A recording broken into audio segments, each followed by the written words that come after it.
Hello दोस्तों, स्वागत है आप सभी का यूट्यूब चैनल लॉ इजी में।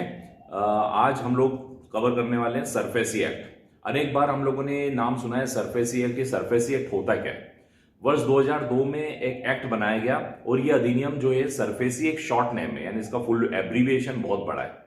तो सरफेसी अधिनियम इसलिए बनाया गया कि जितनी भी बैंकिंग इंस्टीट्यूशंस हैं, यानी जितनी भी फाइनेंशियल इंस्टीट्यूशंस हैं जो लोन देते हैं, यानी ऐसी बैंकिंग संस्थाएं, ऐसी सहकारी संस्थाएं जो लोन देती है, और व्यक्ति यदि लोन नहीं चुकाता है, मतलब उधार लेने वाला व्यक्ति यदि लोन नहीं चुकाता है, तो पहले आप सभी को पता है कि पहले मामला न्यायालय में जाता था और न्यायालय में लंबित प्रकरणों की वजह से इन फाइनेंशियल इंस्टीट्यूशंस का और बैंक के पैसे अवरुद्ध हो जाते थे। और यदि बैंक के पैसे अवरुद्ध हो जाएंगे तो ये उनकी हेल्थ के लिए, यानी इकोनॉमिक हेल्थ के लिए बहुत ही ज्यादा खतरनाक होता है। तो सरफेसी एक इकोनॉमिकल एक्ट है जो बैंकिंग एवं फाइनेंशियल इंस्टीट्यूशन को राहत पहुंचाने के लिए आया है। इस कानून के तहत ये कहा गया है कि स्पीडी रिकवरी ऑफ लोन, यानी लोन की रिकवरी जो होगी वो बहुत तेजी से होगी और मामला कोर्ट में नहीं जाने की जगह इसके लिए एक ट्राइब्यूनल बना दिया गया जिसको हम डीआरटी कहते हैं, डेब्ट रिकवरी ट्राइब्यूनल।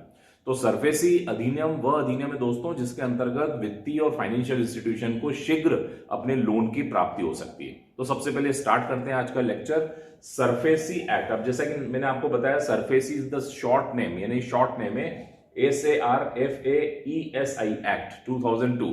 यानी सरफेसी जो है एक शॉर्ट नेम है। यदि इसका हम पूरा नाम देखें तो वित्तीय आस्तियों के प्रतिभूतिकरण और पुनर्निर्माण और सुरक्षा हित के प्रवर्तन अधिनियम 2002। अब इसके नाम से हमें समझ में नहीं आता, इसको मैं आपको थोड़ा सा इजी वे में समझाता हूं। हम सभी को जब भी लोन की आवश्यकता होती है, ऋण की आवश्यकता होती है, तो ऐसी स्थिति में हम लोग बैंक की तरफ देखते हैं, फाइनेंशियल इंस्टीट्यूशंस की तरफ देखते हैं जो इस प्रकार का काम करते हैं और हमको लोन प्रोवाइड करते हैं। अब दिक्कत ये आती है जब हम उन लोगों से लोन ले लेते हैं और यदि हम लोन में डिफॉल्ट कर देते हैं, तो लोन में डिफॉल्ट करना है, उन्हें पैसे नहीं देते हैं बराबर, तो ये उनका पैसा अवरुद्ध हो जाता है। बैंकिंग संस्थाओं का, वित्तीय संस्थाओं का पैसा अवरुद्ध हो जाता है। ऐसी स्थिति में जब वो अवरुद्ध हो जाता है तो फिर वो कोर्ट में केस लगाते हैं। कोर्ट में आपको पता है लंबी प्रक्रिया होती है। तो बैंकिंग और वित्तीय संस्थाओं के लिए ये बहुत ही प्रतिकूल स्थिति उत्पन्न हो जाती है। मतलब ये उनके लिए बहुत ही टिपिकल स्थिति होती है। अगर उनका पैसा अवरुद्ध हो जाए तो वो उनकी इकोनॉमिक हेल्थ पर बुरा प्रभाव पड़ता है। तो इस समय नरसिम्हन कमेटी और अंधा योजना कमेटी, ये केंद्र सरकार ने 2 कमिटीज स्टैब्लिश की थी। इन कमिटीज ने रिकमेंडेशन दिया, यानी इन कमिटी ने सिफारिशें की कि अगर बैंकिंग सेक्टर में सुधार लाना है, क्योंकि धीरे धीरे बैंकों का हस्तक्षेप बढ़ता जा रहा है, लेकिन हमारा जो लीगल सिस्टम है, जो हमारा कानूनी व्यवस्था है, वो कानूनी व्यवस्था ठीक नहीं है। तो कानूनी व्यवस्था को भी बैंकिंग सिस्टम के हिसाब से बदलना होगा। तो इन कमिटीज ने सिफारिश की थी कि बैंकों के ऋण की शीघ्र वसूली हो सके, उनका पैसा डूबत न जाए, उसके लिए कोर्ट के अलावा एक समानांतर व्यवस्था ऐसी होनी चाहिए जो कि उनका काम तेजी से कर सके। और इसी को लेकर ये एक्ट बना, सरफेसी एक्ट। ये सरफेसी एक्ट क्या कहता है, इसके बारे में हम चर्चा करते हैं। जैसा कि मैंने आपको बताया, जितनी भी बैंक और फाइनेंशियल इंस्टीट्यूशंस हैं, यानी बैंकिंग सेक्टर है या जो वित्तीय संस्थाएं हैं, ये क्या करती हैं, लोगों से डिपॉजिट्स, यानी जो एक्स्ट्रा अमाउंट है वो अपने पास रिसीव करती है through the way of accounts, यानी fix deposit account, saving account, current account, recovering deposit account. ऐसे अकाउंट से लोगों से सरप्लस पैसा इकट्ठा करती है और इन पैसों को लोन के रूप में प्रोवाइड करती है। भले वो एजुकेशन लोन हो, भले वो होम लोन हो, भले वो मॉर्गेज लोन हो, पर्सनल लोन हो, तो विभिन्न प्रकार के ये लोन एडवांस करती है।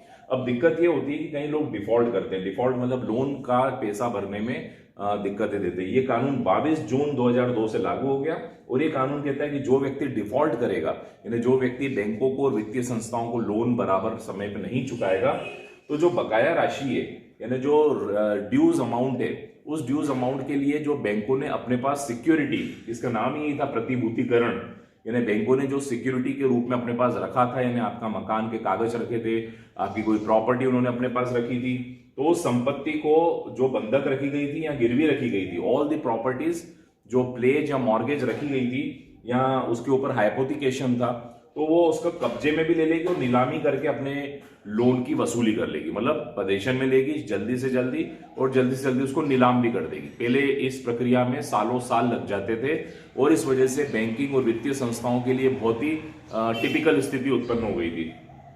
जैसा कि मैंने आपको बताया, नरसिम्हन समिति और अंधा योजना कमेटी जो थी, इन दोनों कमिटीज ने केंद्र सरकार को बैंकिंग सेक्टर में सुधार के लिए ये सिफारिश की कि इसके लिए एक एक्ट बनना चाहिए अलग से और एक कोर्ट अलग से बनना चाहिए, और इसका नाम है डीआरटी, जिसको हम डेब्ट रिकवरी ट्रिब्यूनल या ऋण वसूली अधिकरण कहते हैं। तो अब मामले ऋण वसूली अधिकरण में सुनवाई होगी। हर चीज के लिए टाइम लिमिट फिक्स कर दिया है, 30 दिन, 60 दिन, 90 दिन, 6 महीने। तो इस प्रकार से बहुत जल्दी सुनवाई हो जाती है और उस जल्दी सुनवाई में तेजी से बैंकिंग और वित्तीय संस्थाओं को उनका लोन वापस मिल जाता है। तो इस प्रकार ये जो कानून है ये बैंकिंग सेक्टर में, यानी बैंकिंग अथवा फाइनेंशियल सेक्टर में एक लीगल रिफॉर्म के रूप में हम देख सकते हैं। इसे हम कानूनी रिफॉर्म के रूप में देख सकते हैं।